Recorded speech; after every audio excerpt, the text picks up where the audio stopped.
Hola a todos y todas. Vamos a empezar con la charla de la editorial Maten el Mensajero presentando Pintamonos, esta historia que tiene como protagonistas a diferentes muralistas mexicanos. Y tenemos con nosotros a Rodolfo Santulo, el guionista de la historia. Un aplauso muy fuerte para él.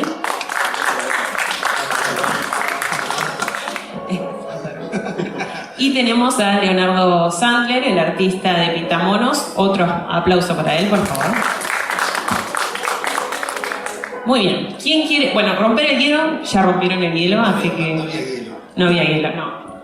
¿Quién quiere contarnos con qué se van a encontrar los lectores al tener Pintamonos? ¿De qué trata?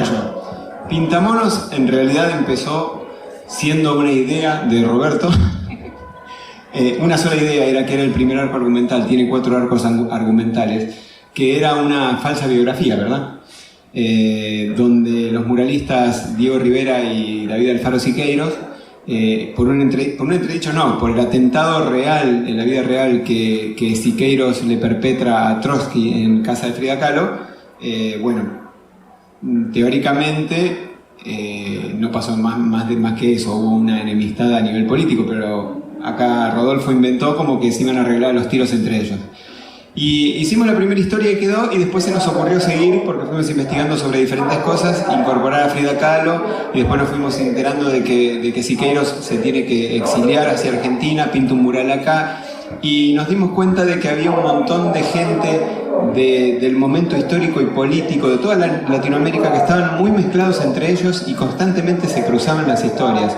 Entonces medio que Siqueiros es el eje de todas las historias, no tanto en la de Frida es ella, pero la idea también es un poco contar, medio broma, todos los personajes que se cruzaban, que es increíble, porque nos fuimos enterando en el momento.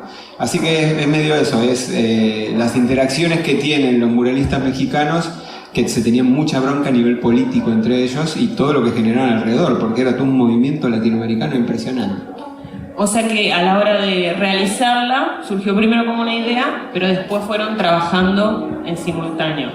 Sí, lo que se da justamente, si de algo sirvió la tonta anécdota que contamos al principio, es de datar la relación que tenemos con Leo, que ya lleva sus buenos 20 años.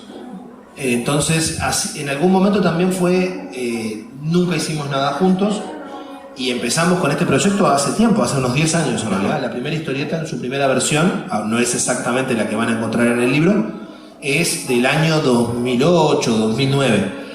Y lo que iba a ser una sola historieta, luego se fue dando ¿y si hacemos una segunda? O bueno, mismo Leo, el final, la cuarta historia es casi toda idea de él. Yo lo que hice después fue lo que él me iba tirando, lo fui como dándole forma de guión. Pero sí, fue un ida y vuelta muy retroalimentado, justamente en muchos años de amistad, y que cada vez que nos veíamos, es más, en el medio hicimos otro libro, hicimos Marcaperro. Sí. O sea, pero este iba a ser como nuestro primer trabajo, fue el segundo, llevó un tiempito. Empezó primero. Un poquito más largo.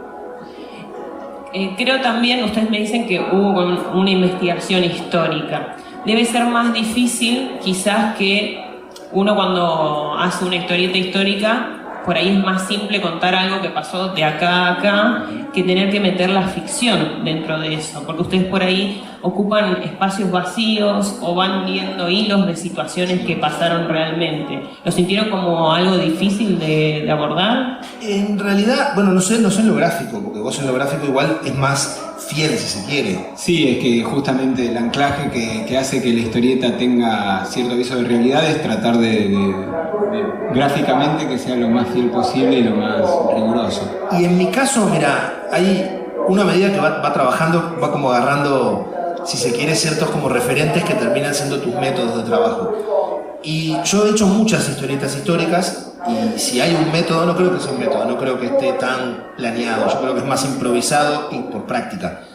Yo entiendo la anécdota histórica real como un esqueleto, y aprovecho lo que vos decís, todos los huecos para inventar y ir hacia donde lo que quiero contar. Bueno, vos sabés que yo estaba pensando en estos días que está por salir el libro que en realidad muchas historias funcionan como una ucronía, no como una distopía. O sea, Claro. hasta cierto punto es real y se hace un punto de quiebre donde ya no tiene nada que ver con la realidad. Sí, de hecho es como un juego más de que como que cambia, es como la historia secreta, porque la historia sigue siendo la misma. No, seguro, no cambia No cambia nada, el resultado pero final. como que nosotros te contamos qué pasó y vos no viste. Como la leyenda urbana, Claro. quizás detrás de esa situación. Mirá, si te digo cuál es el modelo, cuando yo hago historieta histórica, a veces he sido más fiel a la historia. Pero yo tengo siempre muy presente una frase que decía René Goscinny, el escritor de Asterix y Lucky Luke, que siempre Asterix sigue mucho la línea histórica. Vos lees los Asterix y hay referentes puntuales, menciones de hechos históricos reales. Pero hay uno donde el tipo hizo cualquier otra cosa. Hace que César se cansa y le devuelve la Galia a los galos. Algo que no tiene ningún asidero histórico. Y le preguntan a él, tipo, bueno, pero usted que siempre ha hecho esto histórico, ¿por qué hizo esto? Y el tipo contesta, es que yo antes de serle fiel a la historia, le soy fiel a la historieta. Y yo dije, ese es mi... Si tuviera una chimenea, lo pondría en letras de oro arriba de la chimenea y mi piel de oso. Invitaría a mi amigo Capristo a fumar pipa al lado de la chimenea. Tu frase de cabecera, tu ejemplo a seguir, tu norte. Y sí, yo cuando es algo así de... Hay un marco teórico, histórico, yo tengo muy presente que igual yo no estoy haciendo un libro de historia. La ficción le gana... La ficción es más importante por lo que... ¿Qué es lo que nos importa acá? Acá lo que importa es que es un libro que vos, primero que nada, yo creo que te tiene que resultar entretenido, divertido, emocionante. Y tenemos a favor que la historia real Eso es lo que iba a decir. cumple todo esto. O sea, porque en la historia real, Siqueiros fue con una ametralladora a tratar de matar a Trotsky. O sea, la historia real implica que Frida Kahlo en sí mismo fue un gigantesco personaje, que Siqueiros cuando estuvo acá en Argentina le pasó de todo, mil y una, sí. que el velorio de Frida Kahlo fue ese gigantesco desfile de personalidades que nosotros ponemos. O sea, la historia real nos ayuda mucho en este caso.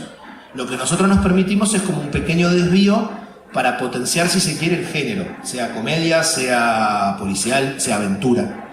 Sí, que igual este desvío que toman, yo viéndolo como lectora, quizás estos personajes, bueno, estos artistas, uno piensa, están realizando acciones que, bueno, en la vida real no pasaron, pero quizás con una vuelta de tuerca, con un pequeño empujoncito, yo creo que quizás podrían haberlo hecho, hubiera sido probable. Claro, yo creo que la gracia es esa, que vos ves el perfil de los personajes y decís, esto lo podrían haber hecho tranquilamente.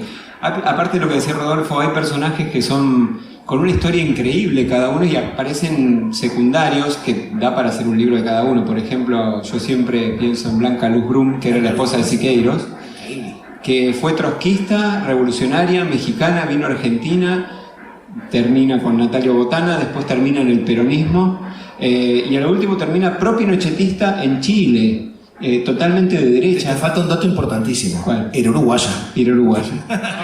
La tipa en sí era un personaje de influencia política y social del momento y artística, si querés. Bueno, incluso la esposa de Natalio Botana también había sido escritora, me parece. O sea, cada uno en sí que se metía en la historia era un personaje gigante y había que ver dónde agarrarse. Bueno, nos pasa en un momento que fue tremendo, que es cuando el capítulo 3, que es el mural, un mural que pinta Siqueiros en Buenos Aires, que es un mural muy raro. Es un mural circular. Lo pintó en el sótano de una casa y hace como si fuera una pecera.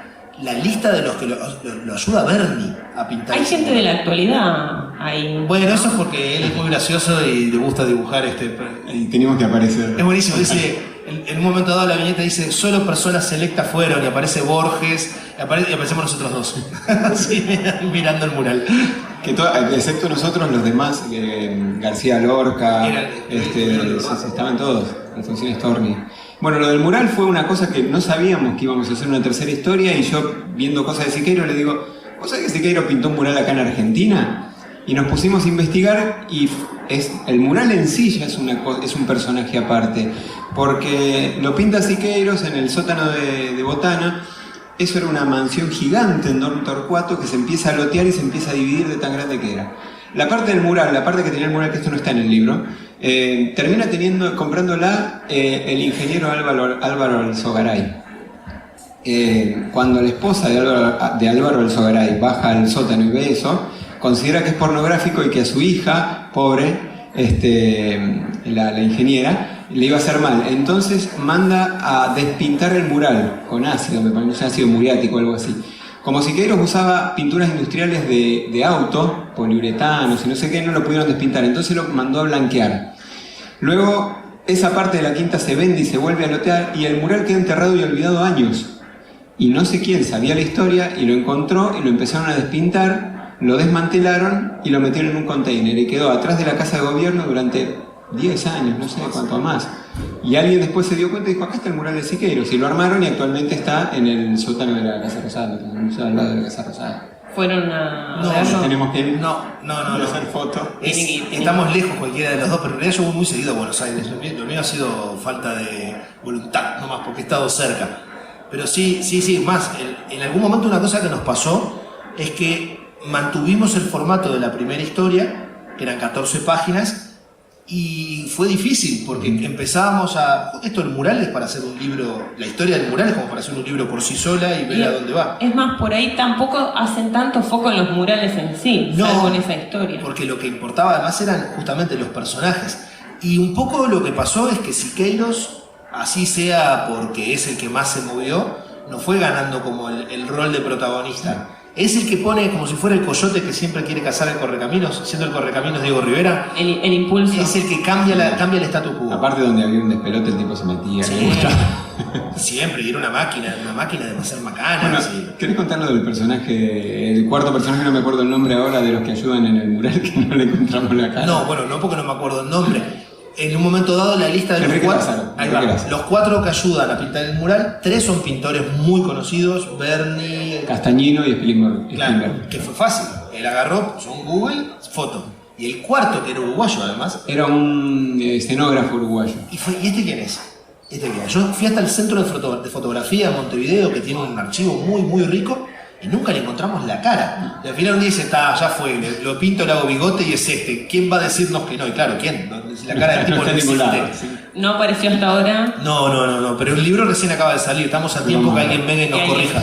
El tataranieto. Porque eso es una cosa que pasa siempre con la historieta histórica. La anécdota más jugosa te la cuenta alguien en una presentación 5 años después que el libro se terminó. Siempre. No, vos no contaste tal cosa y no lo conté porque no sabía. Si lo hubiera puesto.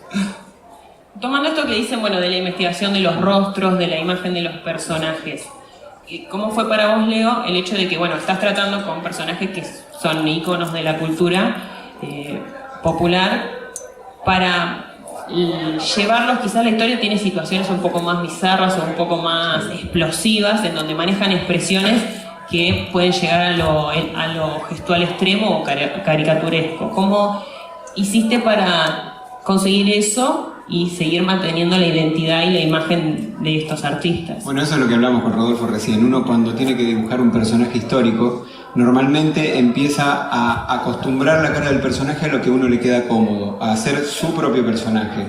Uno de los ejemplos que damos era Marcos Vergara cuando tuvo que dibujar al Che, no me acuerdo cuál otro me decía. Max, Cuando hizo Citarrosa, entonces uno empieza a copiar la cara del personaje, lo adapta a su registro y lo hace mover dentro de lo que uno considera que ha hecho gestos en su vida, basándose en fotos y demás. Por ejemplo, un caso muy, muy difícil para mí fue dibujar a Frida, porque Frida es casi como el Che, es icónica pop, ya la ves en todos lados, la gente la tiene muy reconocida, y hay fotos de Frida que no son las que se ven normalmente y la cara cambia mucho. Una cuestión de Frida, por ejemplo, que no se ríe en ninguna foto, Claro. excepto en una, donde ves que tiene un despiole en los dientes y supones que por eso no se reía. Que está riéndose con la boca muy abierta, que, bueno, yo la hice riéndose pero con los dientes bien. No sé si sabías que el señor Leo Sandler, además de dibujante, es dentista. Así Eso es. explica que esos dientes tenían que quedar bien, Sí. obvio. No sabía, ¿no? Pero cosas como que a Frida Kahlo, todas las fotos que ves, que son miles, no son casuales. Ella tenía una fotógrafa muy amiga que era la que le retrataba todas las escenas cotidianas que ella le pedía. O sea, no hay nada casual ahí. Por lo tanto, está como muy armado todo. Y hacer una Frida del día a día era difícil. Siqueiros uno se acostumbra a dibujarlo. Y Rivera cambia mucho en el tiempo. Pasan entre una historia y otra, pasa ¿cuánto? 20 años. Y cambia muchísimo, envejece un montón el personaje. Entonces yo tenía miedo incluso de que el último no se pareciera al primero. Entonces medio como que le busqué la vuelta para que haya un nexo gráfico y que sea el mismo personaje viejo. Hablando justo de la historia en la que te enfocas o se enfocan más en Frida, creo que es la preferida mía de toda la historia, ¿sí? Bueno, me parece muy divertida, aunque la primera también es muy ganchera, te engancha con la historia ya de una. La tuya es esa la preferida, ¿por qué? ¿Y cuál es tu historia preferida? La mía es la última. A mí me gusta mucho la última porque me gusta mucho el personaje de Chabela Vargas que aparece. Para mí es un personaje de muchísimo peso y que empieza como a cambiar la historia, y a tal punto que yo le dije, tenemos que hacer algo de Chabela Vargas. Sí, de hecho Chabela aparece porque, bueno, estaban en el funeral, era fácil, pero había una foto que están justamente Frida y Chabela, que también se está riendo ahí Frida, y me manda la foto y me dice, vamos a poner a Chabela y yo quiero incorporar esta foto. Entonces, como no, señor dibujante, y aparece Chabela, se mezcla, y esa es la que tiene para mí la escena más delirante del libro, que es la pelea en el baño. Claro, por supuesto. Hay una pelea, no les voy a decir nada porque van a tener que comprar el libro, ¿no? Acá ya estamos contando todo, pero hay una escena que nos reímos con él Armando, y mi favorita de la de Frida es porque originalmente nosotros habíamos hablado de hacer esto como una serie de historias policiales, y esa fue la única que quedó policial. Que Frida Kahlo investiga el asesinato de Trotsky y descubre que hay detrás. A mí me sorprendió, me gustó mucho lo ridículo de la situación y ese personaje. Lo que nos reímos con ese personaje desgraciado, que tampoco le vamos a decir de qué estamos hablando. Pero pueden comprar el tomo y se van a enterar de todo. Volviendo al comienzo, al título, Pintamonos. Bueno, eso tiene una explicación histórica. De hecho, con Santi hablamos mucho, Santi Can, el editor aquí, y hoy día camarógrafo, de si iba a funcionar, porque es una palabra rara y prácticamente hay como que explicar, y en la contratapa ponemos una mínima explicación. Monero es la manera despectiva que se le decía en el México del 20, del 30, a los dibujantes de historieta y caricaturistas. Vos eras un monero y eso era despectivo. Por tanto, estos que eran pintores de alta gama, se decían pintamonos a modo de insulto, ¿no? Entonces, decir uno al otro, o sea, que Rivera le dijera a Siqueiros que era un pintamono, era que lo estaba rebajando a nivel de caricaturista de periódico. Pero el término pasó algo muy curioso. Como los términos despectivos, como suele, estoy pensando justo en un cuadro de fútbol uruguayo, pero bueno, al Peñarol le dicen el mancha. Pero le decían así porque al principio decían que eran los manchamierda, o era un insulto.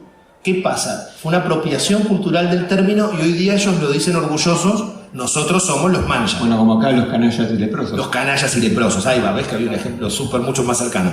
Y pasó lo mismo, pintamonos es un término que originalmente despectivo, los pintores se lo apropiaron. Lo tomaron con reivindicativo. Sí. De hecho, a ver, la propia palabra historieta es lo mismo. El término historieta era, vos no estás haciendo una historia, estás haciendo una historieta, era algo despectivo.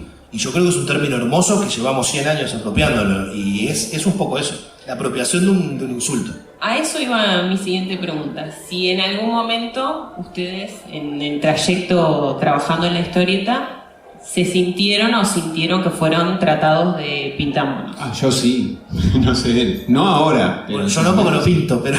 Bueno, pero no sí, por dibujar, no, sino pero por el hecho de... ¿Y vos qué haces? Yo hago historieta. No, yo pensé que dibujabas otra cosa. Cuadros no haces, ¿no? No, haces historieta. Es para chicos, Batman y eso, ¿viste? Te agarran... ¿Y aparte de qué trabajás? Claro, ¿y aparte qué haces? Y hay otra cosa que haces. Pero eso es algo, yo te voy a decir que igual ha cambiado un poco. Es verdad, yo en su momento yo no ponía escritor, ¿viste? Cuando te ponías en profesión, yo ponía periodista, que también lo soy, pero la otra era ¿para qué voy a andar explicando? Y en algún momento empecé a poner escritor, empecé a decir en charlas que mi principal actividad es guionista de historietas, y será porque un poco la recepción de las historietas ha cambiado, quizás porque es un todo, ¿no? Que va desde que tenés películas de los Vengadores, que vienen de una historieta, la historieta gana un Pulitzer como Maus, o sea, tenés como un amplio espectro. Yo ya no encuentro el término despectivo, es más, lo encuentro casi como asombrado, pero para bien. El término en sí no es despectivo, pero en el imaginario de la gente todavía queda esa cuestión. En el imaginario de la gente yo soy un vago que no hace nada, o sea, escribe cuentitos abajo de un puente. Bueno, igual como ustedes dicen, ellos hacen el giro para convertirlo en algo reivindicativo. Sí. O sea, sería que ustedes realicen ese giro, me imagino que ya lo deben haber realizado. Esperamos. Yo qué sé, yo en realidad la cuestión de lo que me dedico y en algún momento es verdad, vos no te pones a escribir o dibujar historietas porque pensás que te vas a hacer millonario. porque no te vas a hacer millonario. De hecho, los que se hacen millonarios dentro del negocio son una ínfima minoría. Yo creo que es antes que nada un acto de amor. Sin duda. Yo hago historieta porque amo hacer historieta. Y con eso ya gané la partida. Después lo que piensen los demás, si les parece poco o mucho, es problema de ellos, no mío. Yo estoy muy feliz haciendo historieta. Con eso ya pagué la vuelta. Sí, lo que uno piensa es que hace las cosas que hace, los libros que hace, primero para uno, porque tiene la necesidad de hacerlo y hay que concretar el plan. Después lo que pase, bueno, si se publica un libro, tanto mejor. Bien, bueno, esa es la reivindicación. Ahí va. Vamos a darle paso a las preguntas del público. Si alguien quiere hacer alguna, aprovechando que... Mirá, se levantó una mano. El niño de adelante. El uruguayo. Quería preguntarle al guionista qué tiene que tener un hecho histórico para que te resulte atractivo para contar una versión o para contar una historia. Y encima es una pregunta bastante difícil, el desgraciado. Vos sabés que no sabría decirte puntualmente. Tiene que haber algo en más cercano a la anécdota o a la leyenda, ¿no? Una construcción oral que tiene casi que ribetes fantásticos, que a la historia propiamente dicha. O sea, es más, si me pongo a pensar, todo lo que nosotros incluimos acá es más en clave de un sainete cómico, medio terrible, ¿no? Un sainete cómico que incluye un tipo que entra con una ametralladora a matar a un viejo, pero que no le sale y que termina después con la muerte de otro tipo, pero con un piolet de alpinismo en México DF, que tenés que irte lo que está más cerca es un volcán que tenés que salir de la ciudad.